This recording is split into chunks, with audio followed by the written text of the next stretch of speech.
If you're an artist and handmade business, chances are that you've heard that you should pick a niche, right? But not every niche is a good niche. Some are completely oversaturated, while others have thin profit margins, and some just are not great to explore anymore. So in this video, I'll be sharing the 5 niches that would be good to avoid as an artist and handmade business in 2026. Hi, my name is Sterling, and I'm the artist here behind Cactus Lady Creation, and each week on my channel, I share my insights behind the 8 years of running my small art business. And as always, I will be sharing my sources as well as why I'm sharing each of these niches with you. And you can check out and read more about all of them over on my blog, which is linked in the description box below. It's also good to note that some of these niches will work for some, especially in some contexts, which we will discuss. But overall, these are my insights from my research and from some that I've had personal experience with. And I've come to the conclusion that these niches are an uphill battle if you have an online art business in 2026. But please let me know what your thoughts are with all of these as well. And let's keep the comment section an uplifting space for our community here where we all share and exchange our thoughts. So the first niche to avoid is generic printable art and wall quotes. Selling digital downloads like printable art seems like it would be a great product offering to explore because there's no inventory, no shipping, and zero manufacturing. But the main reason to avoid it is oversaturation. The printable art space, especially for generic wall art, so for example, minimalist quotes, simple abstract art, and mass market designs, is absolutely flooded with listings. So thousands and thousands of shops are competing for the same buyers.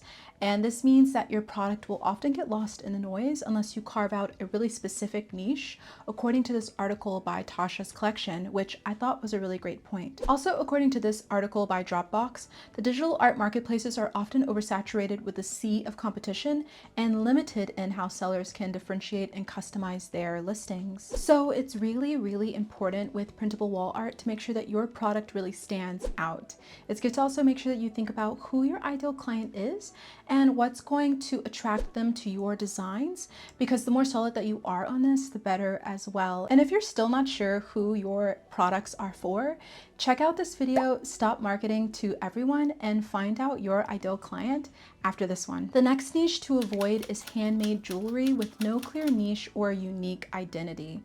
If you sell generic jewelry like simple beaded chains or minimalistic basic designs or simple charm bracelets with no clear audience or story behind it, you're basically competing with hundreds or thousands of similar sellers at very similar price points, and a lot of them are drop shippers. Although the handcrafted jewelry market continues to grow overall, it faces intense competition from both mass-produced jewelry as well as artisans. And in this article by Mobility Foresights, it says that mass-produced jewelry benefits from economies of scale and lower costs, making it easy for buyers to choose inexpensive alternatives rather than paying more for something handmade. Smaller makers often find it hard to justify higher pricing when customers don't immediately see the value difference. Also, this is a really helpful article by Peter Stone that discusses how to stand out in a saturated market, and it points out that differentiation is critical because buyers are increasingly seeking authenticity, storytelling, and connection to the maker. So when jewelry lacks a clear theme and cultural anchor or a unique audience, it's harder to attract repeat customers and stand out in search results or social feeds. So this is why it's great to really lean into a specific theme like botanical motifs or spiritual themes or vintage styles, or something that leans into your specific style. Another niche to avoid, and this one is a really common starter product for artists and makers, is low priced stickers. And this is one that I even explored making for a while, which makes sense, right? Because they're easy and cheap to make and people tend to love to buy them, right? So what's the problem with them?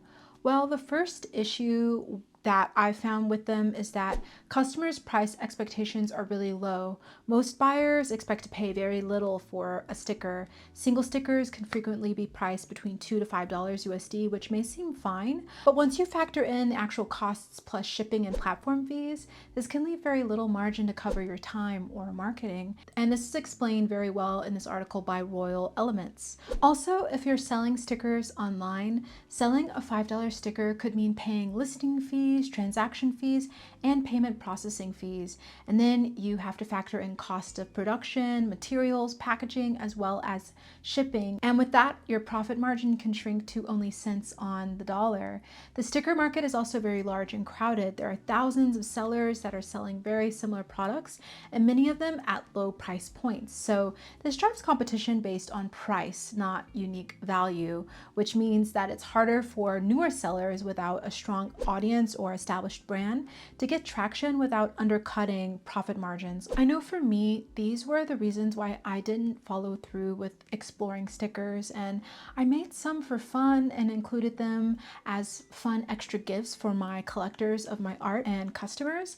And at the time, I was designing, printing, and cutting the stickers on my die cut machine, and then realized that in order to make it scalable, I would need to completely outsource my printing and focus more on marketing. So with stickers, it really just depends on what you're wanting to do. If you're looking for a fun, creative side hustle or a simple upsell offering for your customers, then stickers can be a really excellent product to explore. But if you're aiming for a scalable full-time business, you'll need to invest in branding, marketing, and have a niche design that will really stand out. The sticker market is really hot. It was worth 148.5 million USD in 2021, and it's expected to reach 188 million USD in 2028. So they're definitely worth exploring if you get into the right niche with them. But if you're planning on just dabbling into them like I did because they're an easy product, then I would definitely say to skip it in 2026. And if you're having success with stickers, let us know in the comments below what is working for you and why. And I would seriously love to know and to really love keeping this community a space where we can all share and exchange ideas with what's working for us. It's also good to avoid trend-based products, and this could be a design inspired by memes, viral TikTok accessories, or anything tied to a fleeting online moment. And the thing with these products is that they'll often get a spike in attention and sales at first because they're trendy, but the issue is that they have very short lifespans. Trends rise and fall sometimes in weeks or even days. So when you build a product around the next best thing, you'll usually find that demand disappears as fast as it grew, which means that inventory can go unsold and marketing efforts are wasted, as outlined very well in this article by Papercloud. Also, consistently changing designs to keep up with trends can lead to inconsistency in your brand's visual identity over time. And consistency is key to building brand recognition and loyalty. If your brand's look is always changing, it can really confuse customers and then weaken your brand's overall impact. Instead of strengthening products your customers truly value, you can end up diverting resources into short-lived areas, and this will distract from building product lines and marketing campaigns that will pay off long term for your shop, according to excellent business plans. Some examples of trend-based products are pieces that have trending slang references, trending niches like Barbiecore or Brat Summer, or trending accessories or silhouettes. And if you do want to explore trending niches, it could be good to do so in moderation and balance it out with your unique aesthetic, or to infuse a more timeless design into that niche trend design that you offer. Home decor is a stable niche to explore in general because people are constantly moving and looking for ways to have their homes reflect their personal style. But a specific niche to stay away from within home decor, especially as a small business, are pieces that are heavy and bulky and expensive to ship, or even fragile, because there's that extra risk as well. In 2026, shipping costs and shipping fragile items that can break easily can erode profit margins and hurt customer experience as well as satisfaction. A guide from I Think Logistics explains that handmade products often already need special packaging due to fragility or weight, which increases both material costs and shipping fees. Unlike factory-made goods, handmade decor doesn't benefit from standardized sizing or bulk freight discounts, making transportation one of the biggest operational challenges for solo makers.